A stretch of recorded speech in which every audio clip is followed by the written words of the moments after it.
For an entrepreneur, cash is something that fuels their business.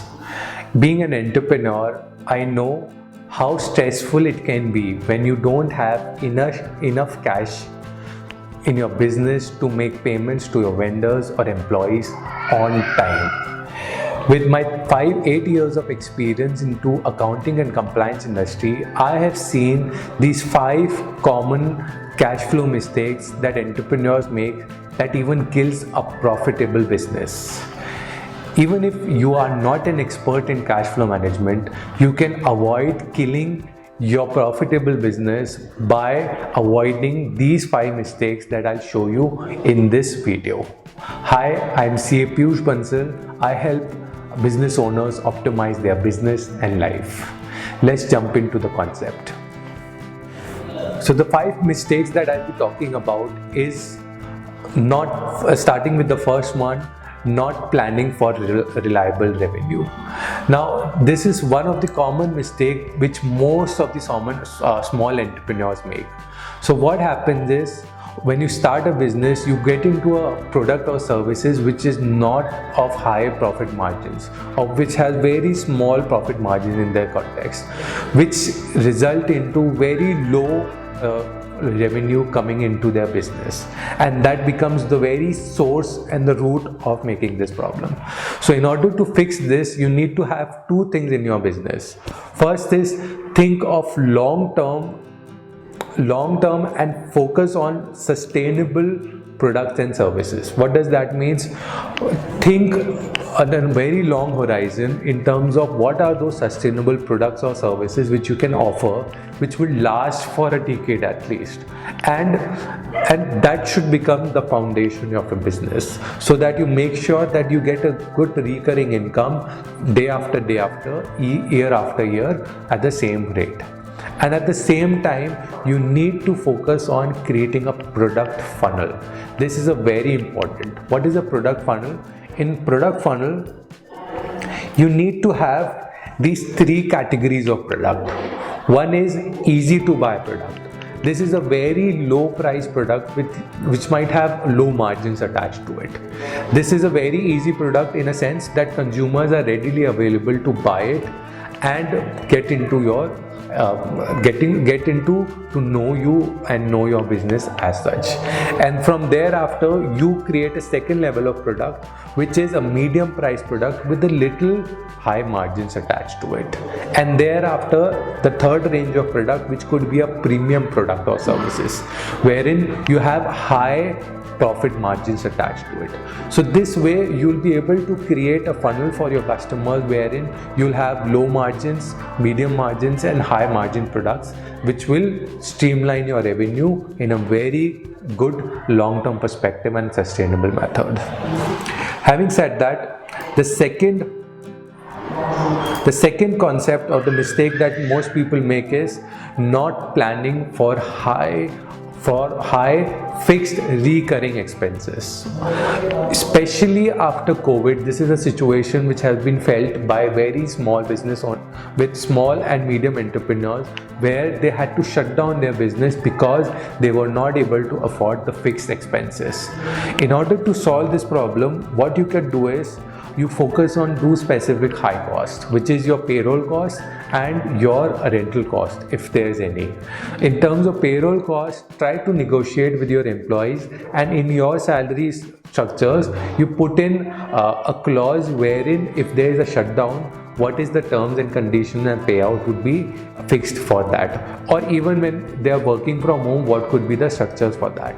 And second important thing is your lease agreements. If you have a factory or office or setup which is on rental agreements, lease agreements, then you get into with your legal consultant and check a clause is there or not, where in case of any kind of shutdowns or business losses, what is the prospects, what is the benefit that you will get out of it.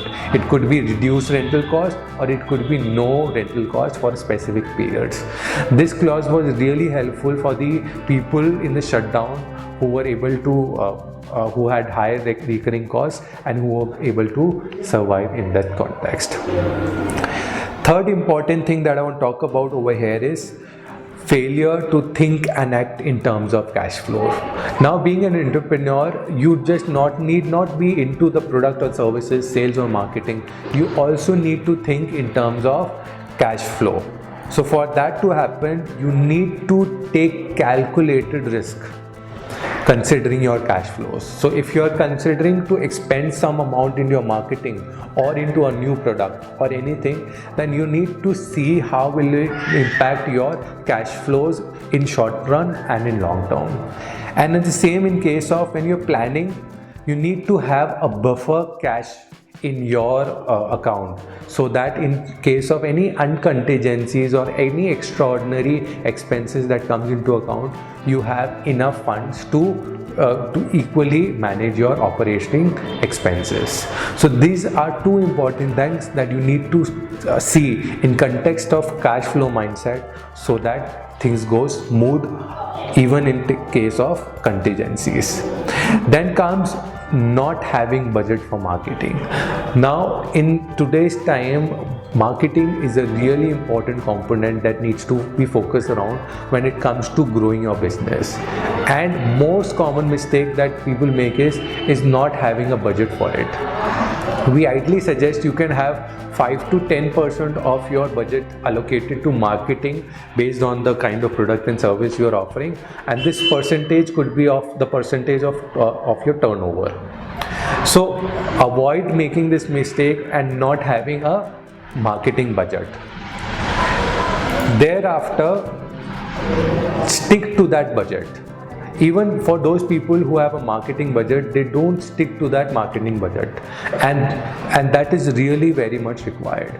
And the same thing in this is that you need to make sure that you measure a return on investment of your marketing expenses. What is that? Say for example, you're spending 1 lakh rupees in a year on a marketing, then you need to understand what is the return you are getting. Is it 1 lakh? Is it 1 lakh 10,000, 1 lakh 50,000? And so on. So you need to understand what is your ROI from your marketing expenses. If you are aware of that, if you have a marketing budget and if you are aware of your ROI, then you won't face any problem in terms of cash flow challenges. And lastly, failure to maintain and track your accounts. This is one of the common mistakes that I've seen in small and medium entrepreneurs, where they don't have that kind of time, energy or focus to really spend that time on maintaining their records. Because if you don't have a proper record of what is your income and expenses, what are your cash flows, you will not be able to monitor those things, and you won't be able to effectively and smoothly manage your cash flows. So it is really important that you know your numbers month on month in terms of your inflows and outflows. And for that, you can invest in some robust softwares and tools. This is one thing that I've seen, is that people are carrying their account, they don't have the right accounting systems or tools in place for their business, which is required for recording those transactions. So you need to have that kind of thing. And another thing is, if you don't have that kind of time, energy and focus, you can outsource your accounting to a professional abroad or on the context in that, and you can get those things updated. But it is really important to manage your cash flows, that your accounting systems is up to date. So these are the 5 common mistakes that usually people make when it comes to managing their cash flows. If you're liking such videos, you can subscribe to my newsletter, wherein you'll get one video each week of such topic which relates to optimizing your business, and it will go directly to your mailbox. Any comment, any query in this regard, you can share it below in the comment box, and I'll be happy to answer them for you. This is me, Piyush Bansal, signing off. Keep optimizing for growth.